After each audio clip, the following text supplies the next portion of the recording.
Welcome to the Invisible Wheelchair Podcast. This is Throwback Thursday. One Thursday each month, we take a trip back in time to a previous podcast. With so many new visitors to the podcast, I thought it was a good time to get back to some of the good stuff we've had from the past. So join me now as we travel back in time.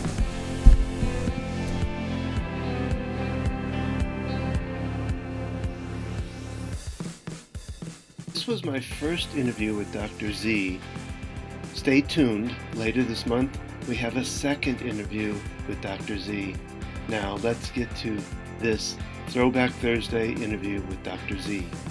So, Patricia, Patricia, correct? Is that perfect? How you... Yeah, Patricia, it's perfect. Yeah, it's perfect. So, Patricia, thank you for being here today on the Invisible Wheelchair Podcast. I've been looking forward to talking with you. Thank you so much for having me. I am super excited to have this conversation with you and your audience. So one of the reasons we came together here talking today is about your work in working with OCD and anxiety. And you use two different therapies, which my audience hasn't really heard much about, and that's the ACT therapy. And the way you combine it and work with ERP therapy, which we have talked about here on the podcast. What I was going to ask you is if you could do a good explanation of what the ACT therapy is. Just to, of course, happy to do so.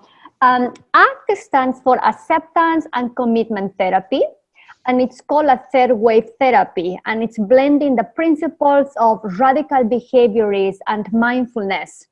ACT in a nutshell is all about learning to accept all the yucky stuff that shows up under our skin, these uncomfortable thoughts, uncomfortable stories, uncomfortable obsessions, annoying feelings that we may have, or disturbing bodily sensations. ACT also invites us to choose what is important to us, to take a look to our values, and to take action towards the things that are important to us while taking along with us all that internal noise that shows up in our body and in our mind. So in that sense, it's very different than other approaches because ACT is not about getting rid of the negative stories or getting rid of the anxiety or getting rid of any internal struggle you may have. It's actually teaching us how to make room for that internal struggle and still create a life that we want to live and take action towards that life. Okay. And here I started off incorrectly, and it's okay because I can put this in, but I forgot about telling a little bit about yourself. So, okay. And I can move this around. So, So Patricia, what I was going to ask you, what I always ask my people I interview is to give a little bit of information about yourself, maybe how you got into this, or give us a little bit so my audience can understand you on a more personal basis. Thank you so much for that question. I really appreciate it because I think it's important for me to show that, okay, let me scratch. Let's go over. Thank you so much for asking that question because it's important for me to present. Okay, my perfectionist is kicking in. This is a problem. Okay. Just because I think, psychologists sometimes we're so uptight. So I like to deconstruct that we are a tough crowd. We're a tough crowd, right? So I think it's important for me to be real. Okay, I will leave that aside. Okay. Thank you so much for the question. If it's okay, let me share a personal story I had hundreds of years ago. Wow. I know, long time ago. Didn't think you were that old, but that's okay. I remember very clear when I was a teenager how I witnessed people in my family at times getting trapped in their life by fears.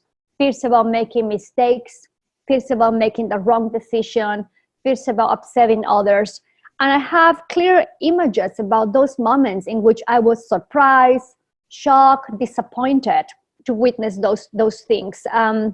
Later on, I had my first panic attack in my early 20s. I was driving back after a camping trip. I had an amazing weekend in this pristine area. Was super happy to go back home. And when I'm driving on the freeway, next thing I saw is this humongous truck. And then quickly I had this image of myself dying in a car accident, and I saw myself covered in blood and everything. And I start hyperventilating. I remember holding the wheel really, really hard with both hands while the truck was driving by. And I had to pull over. I just had a full-blown panic attack.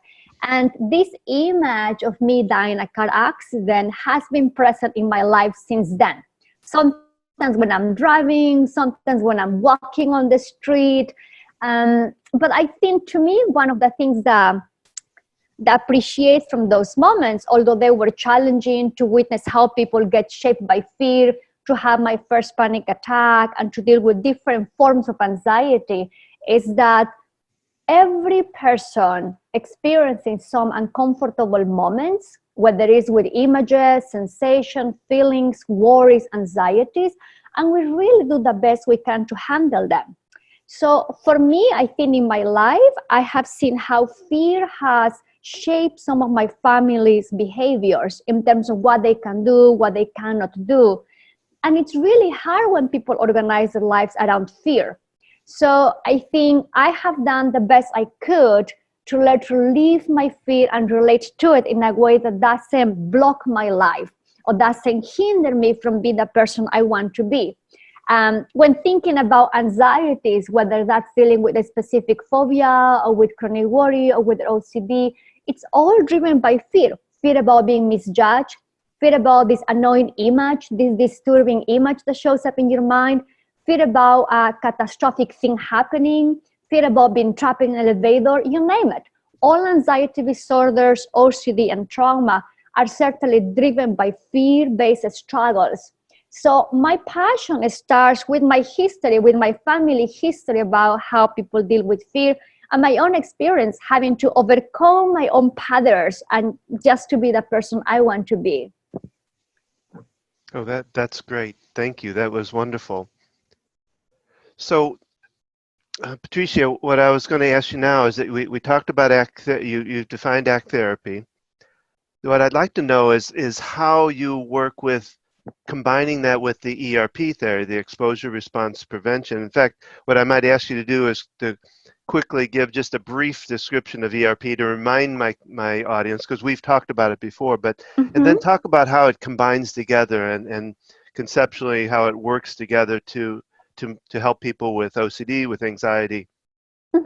When I'm thinking about ERP and exposure response prevention, I'm thinking about helping my clients and teaching people to approach a situation, an activity, a person or an object they have been avoiding because of all types of fears or associations they are getting hooked on, and to decrease any avoidant behavior or compulsive behavior they are doing.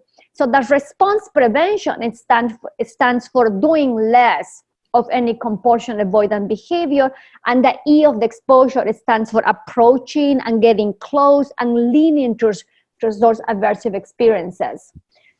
We know it's the frontline treatment for all anxiety disorders. The research has been very consistent about that, and it's highly effective for children, teens, and adults.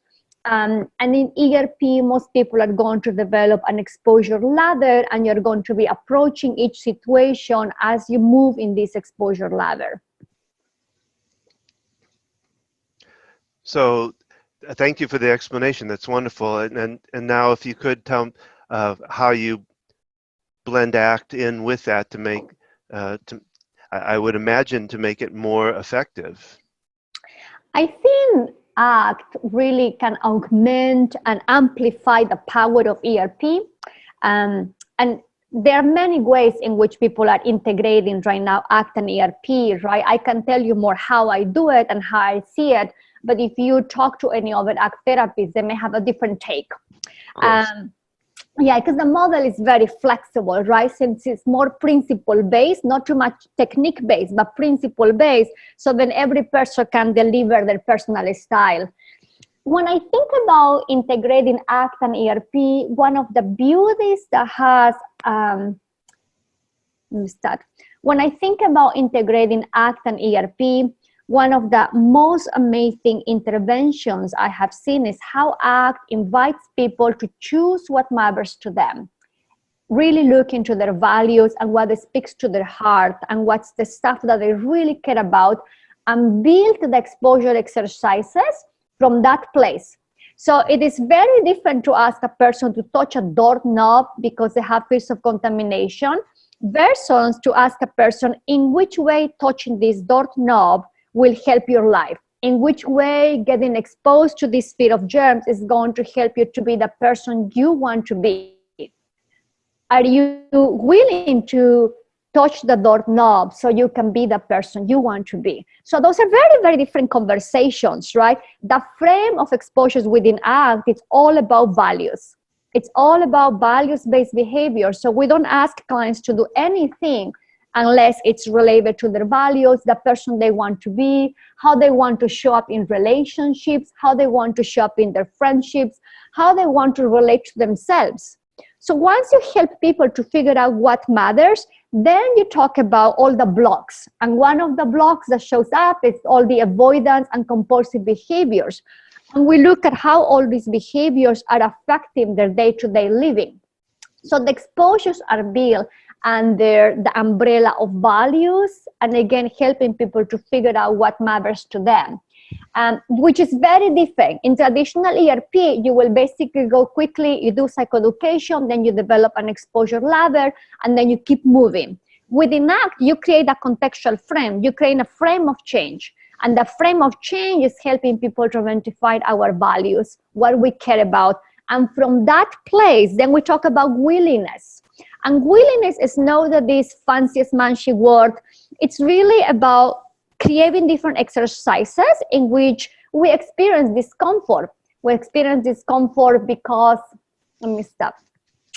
And willingness is not just this fancy abstract word within ACT model. I think we do actually a lot of exercises to help people to make a personal choice to experience discomfort because it matters to them. So it's very different if someone tells you, well, you just have to accept a feeling or just have to sit with that discomfort, versus I can check with myself. It's important for me to let to sit with this yucky stuff so I can show up to my partner as I want to show up. And I'm going to check and I'm going to make this decision a personal choice. So within ACT, the willingness component is more a personal choice that we invite people to take, and from that place of willingness to approach the exposure exercise. So within the ACT model, it doesn't matter if you're doing a big exposure, a small exposure, it doesn't matter where you start. What is more important is the intention and your approach to the exposure exercise you're going to be making. Are you approaching your exposures with white knuckles and tie or trying to power through it? Or are you approaching the exposure with gentleness as a personal choice? Acceptance is going to be uncomfortable, and yet you choose to do it because it's important to you, because it will help you to get closer to the person you want to be. So I think the context, again, in which we are building the exposure exercises are quite different within ACT versus ERP, traditional ERP. So that leads me to another question that kind of, when you talk about it's dealing with values. Now, I hadn't asked you if I believe you said you worked with kids. Have you worked with small kids? I work with children, teens, and adults in my practice. The youngest client we had has been 5 years old with a dentist phobia, and yes, or above. So with the idea of values and dealing with values, it's a little harder, I would imagine, for a 5-year-old to conceptualize that for themselves. So how do you implement it for, and do you use ACT with a small child?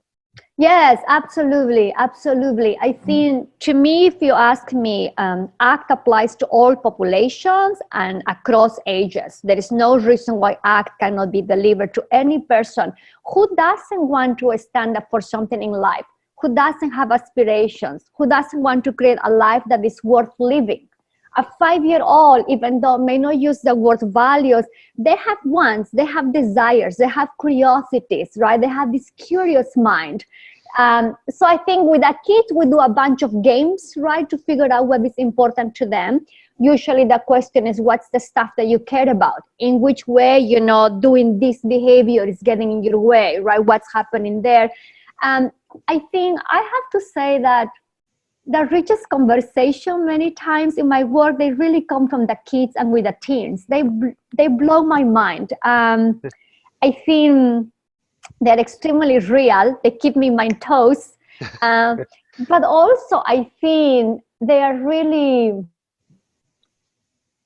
I think sometimes the teens and the kids are more clear than adults about what's important to them. They just verbalize it differently. I think adults, sometimes we come with so much noise in our head, right? And we have been socialized to say the right thing, right? But I think the kids and the teens, right? When you do some exercises for values explorations, and you don't have to use the word, but the kids and the teens, they do have things that they want. They do have things that are important to them. They have stuff that they care about. They care about their families. They care about bonding. They care about being loyal. They care about being compassionate. So I think there is no reason why I cannot be applied with the younger ones. Again, I think in my practice, I do a couple of games or exercises to figure out what's the stuff that matters to them and in which way some of these compulsions or avoidance is getting in their way. Usually the responses I will get from the kids and the teens initially when I'm doing values clarification, the responses are usually about goals, right? Well, I want to have more friends, or I would like to go more to the park. Or the kids will tell you, well, I want my school to have to have more toys, or I want to have the breaks for longer time, right? Or I want to have a different type of lunch box. It's a natural thing, but then from that, after the kids tell me this specific thing that they want, then I ask them, if you were to have that, in which way that's important to you? What's that so important to you about, right? So you have to unpack a little bit what's behind this want. And you will be surprised that you get from the kids and the teens, right? So it's a natural thing when you start doing the work. You may get responses that are more focusing goals or activities, but our task is to unpack and go a little bit beyond that. And then you get the values, right? You get the stuff that they care about, and then you build your exposures from that place. Thank you. That's very helpful. It sounds to me like it's a matter of it's somewhat of terminology. I mean, you when you talk to an adult, you go after wording that's different. When you go after a child, it's just different wording and how you, like you say, digging. I mean, you dig with an adult too, because I know from the work, even the work I do in anxiety, I have to kind of I do a lot of becauses. I want this, or I do this because, and then they have to go deeper and deeper until we get to the point where they're coming out with what I call the I statements. Yeah. I deserve better, I'm not good enough, or that kind of stuff. But That's a beautiful way. I think if I can add one of the things, one key concept within ACT, we are always taking a look for pliance. This may be a little bit technical, but what happens is that we have been socialized to say the right thing. We have been socialized to say what people expect to hear from us, right? So when we're doing values exploration, I usually try to do minimum 3 values exercises with my clients, not just one, because by nature, if someone asks me, Patricia, what's important to you? My brain quickly will respond with what they're supposed to be saying in that moment. But when you have a variety of values, exercises, it's actually so much more. When you have a variety of values exercises, it gives you a chance to step back and notice all that noise that may come up in your mind, a quick response, right?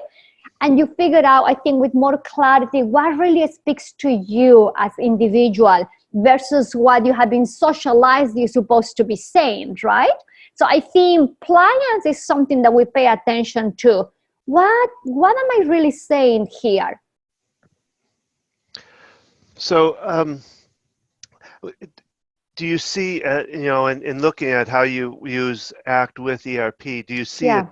a difference, uh, I guess, in the results with ACT being part of ERP versus just ERP? I don't know if you've worked separately with those or did ERP first and then brought in ACT. But do you see a difference in how fast it gets done, or how the what are the differences in results that you see because of adding ACT into it? Yeah, yeah. Can I, and this is off the podcast, right? Can I add another difference between ACT and ERP? One is the context, but also the process. Can I talk about that a little bit? Sure. So let Yeah. me. I think we might want to stay away from results and just talk about because I don't know. Have you worked with ERP just by itself? Did you start out? Yeah. Oh, Yeah, you that have. was Okay. not a part of my training, right? Like I have, Okay. yes. Yeah. So I guess we can still talk about that. But yeah, we can. So um, so what I'll do is I'll just ask you for some of the differences, Okay. and then in that you can also maybe bring up the differences in results. Okay. So to talk about the difference you just mentioned, and then maybe lead into. But I also see differences in the results because I've started out with ERP or whatever, and when I brought ACT into it, it seemed to improve. You know what I'm saying? Yes. All right. So Patricia, what other differences have you seen in the work you're doing with ACT and ERP? Mm-hmm. Another big difference is that within the ACT model, you don't talk about exposure hierarchies or exposure ladders. You talk most about exposure menus. One of the things of a new research is telling us in exposure theory is that we don't need to have this hierarchical approach to the process of exposure.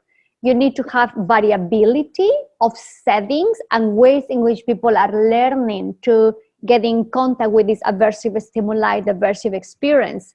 So within ACT, we capture the current research of exposure therapy, and in the work with clients, after we're creating the frame by exploring their values and we do willingness exercises, then we develop an exposure menu. Like when you go to a restaurant and you say, I want this burger and I want French fries. So then in our work, we develop an exposure menu, a values-based exposure menu. And then every single session, when your client comes, you hand to your client the exposure menu, and the client chooses what they are going to focus on that session. Of course, some of the values-based exposure exercises, we have to plan it because we need some props sometimes, or we need to commute to certain areas. If my client has fears of pedophilia, for example, and my client may have been avoiding an area where there are children, we may have to plan the commuting time, right? But in general, the clients are always in charge of what they are going to approach, for how long they are going to approach it, as steps towards their values, right? In the process, another radical difference is in the process of exposure. It's not this mechanistic thing of touch this, do this, see that. Actually, we're prompting more clients. What's showing up? What's your mind telling you? Can you notice the thought? How do you want to relate to that fear? How do you want to relate to that thought that says, what if I'm a pedophile? What if I contract cancer? What can we do in this moment? Are you getting hooked by the thought, or are you having the thought?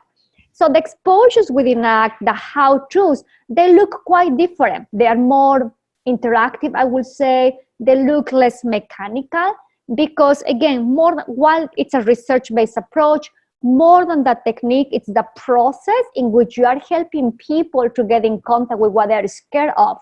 So I usually tell my students, our task is to prompt. We're prompting, okay, can you notice what's showing up in your body? Where is that located? What is the urge? What do we do with that? It's a natural thing that your mind, as a content generator and pattern making machine, is going to throw that. What do we want to do with that? Let's step back. Do you really want to engage in the compulsion? Why are we making these things? So you're prompting for how people are relating to that internal experience, which is a very different conversation when you're doing traditional ERP, right? So as a therapist that has been training all the behavioral approaches, I remember when I was doing pure ERP, you develop the exposure hierarchy, and then you help people to get in contact with that aversive stimuli. It works, absolutely works. But what I think it has been extremely important within ACT is to add the values component, and also the process has created a different conversation in the room with clients. So I think that's another difference. The process of doing exposure is a little bit more engaging. You talk about values-based exposure menus. You build a lot of the willingness, and you're more interested in the process of how people are relating to these experiences more than the technique, right? If my clients are going with this approach of powering through, and you will see that when they're like, I have to get done, right? I have to get rid of this, I have to do it, right? That is not the approach that you want to build within the model. The approach you want to do, it's like, okay, it's going to be hard. I'm going to do the best I can with certain gentleness, right? We try to create that to the best we can, of course. Well, that I appreciate that information, and we could talk about this probably all day. That's true. But I feel we probably need to start looking at wrapping up. What I was going to, well, let me ask, is there any other message you want to get out to this audience? That's a great question. Let me pause. Yeah, that's okay. Take your time.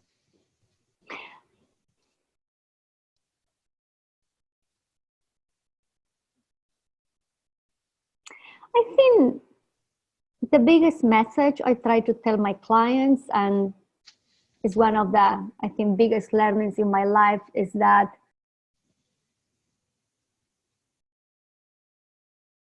doing the things that matter to us is not pain-free or fear-free, but it liberates us when we start doing the things that we care about.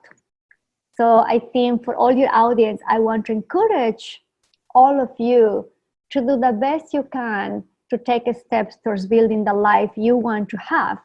And that comes with some fears, anxieties, and worries, because that's just part of the human experience. And yet, once you live the life you want to live, it's amazing. There's no way you will go back to the old ways. That's wonderful. I talk about that with my clients in the idea of contrast, that you have to have both. You have to have both of that. You can't live a life of just, because then it's flatlined. You know, I mean, you want to have the ups and the downs, the fears but you also want to have the joys and so you want to have a good balance of that. And it sounds like what you're saying there. So the last thing I'm going to ask you is that to tell us a little bit about how people might be able to find you. And I know you've got a book out that you want, and you've got a class coming up. So if you want to talk a little bit of just a few minutes about that. And I'll also, just to let the audience know, I will have this information up on both the invisiblewheelchair.com and on my familyocd.com. So we'll have information in two places to find. But if you'd want to just say a few things about how they could find you and your book and your class, please do. Thank you so much. And thank you so much again for having me. It was great chatting with you. People can find me on the website www.actbeyondocd.com. I am launching an online class for OCD in particular based on acceptance and commitment therapy. This class has 8 modules that are full of skills about how to create a life you want to live and how to move towards that while targeting OCD with exposure-based exercises. And my personal website is thisisdrz.com, where you will read a little bit more about what I'm doing.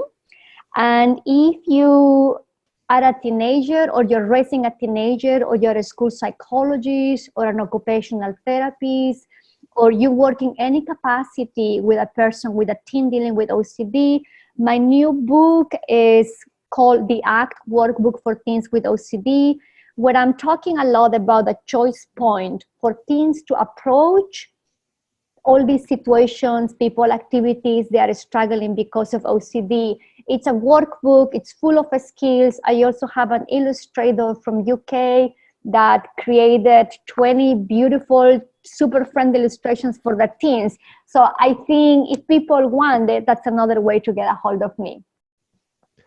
Well, Patricia, Dr. Z, as you like to go by, it has been a joy to talk with you, and I really appreciate you being part of this podcast for me. Thank you so much, and thank you for all the work you're doing, putting the word out there and creating community with a podcast. Thank you so much, Donald. It's fun to travel back in time and listen to past events and podcasts. Maybe you have a story from the past about how you overcame OCD, or maybe you want to tell what you're going through right now dealing with OCD. We want to hear about it. Simply go to invisiblewheelchair.com, and on the left-hand side you'll see a little area that says Stories from the OCD Side. Click there and tell us all about it. We'll be happy to listen and put you out there. And remember, my wife and I are here to help you with your OCD and your anxiety. Simply go to familyocd.com or focusedhealthyfamily.com, and there you can connect with us and get a free consult to find out if we can help you. And thank you for visiting us today on the Invisible Wheelchair Podcast, and we'll look forward to your next visit with us. So thanks for coming. Take care.